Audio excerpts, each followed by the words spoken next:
Oh, that's right. We watched the Pavali movies. We didn't get to watch Dread Out. I wanted to watch Dread Out, but we ended up watching Pamali.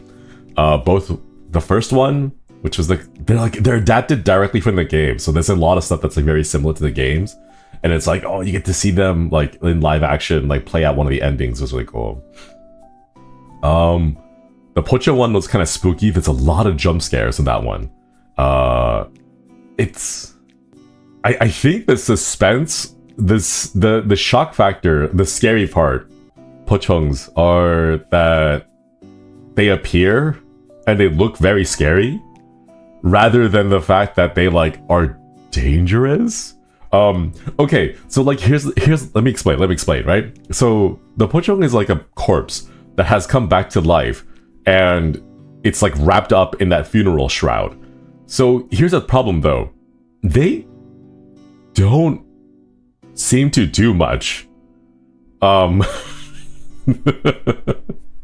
They don't seem to do much. Okay, like they appear and they jump scare you, right? But like in terms of like actually attacking you, not so much, right? The most they can probably do is give you a heart attack, but then like when it comes to actually attacking you, like they just kind of flop around. So like that's like the most difficult part to make it scary. So like a lot of it's like really scary, like spooky stuff from a distance, right? But then like when they get close to you, right, the scariest part, like when one of the main characters was running in a forest, she trips and falls, and then she can't get back up because I think she like hurt her leg or something, like very briefly, right? And she's like kind of like curled up in the little ball, like screaming because she doesn't want to get chapped, right? And then the Pocong just kind of like they just kind of appear and they like slowly like close in on her, but they don't actually do anything. They just kind of like, yeah, they just kind of stare. They just kind of like stare down at her menacingly, and then she passes out from shock.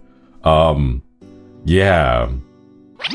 They can spit in your face and make you see ghosts. That's true. They did that one. They did have that one attack, but that was like on a patient who was already bedridden, and she couldn't escape. So she was in a very vulnerable state. But like if you're running away, it's pretty easy to avoid the spit because it just kind of dribbles out of their mouth.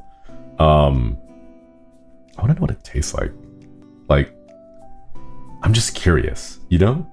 Aren't you curious, Chad? Like, if you could, in a scientific setting, like, take it out of context and, like, study it, you know, like, put it under a microscope and take a look at what's inside the fluids, right? I'm just like, what would that taste like? But yeah. All right, Chad. Enough of that.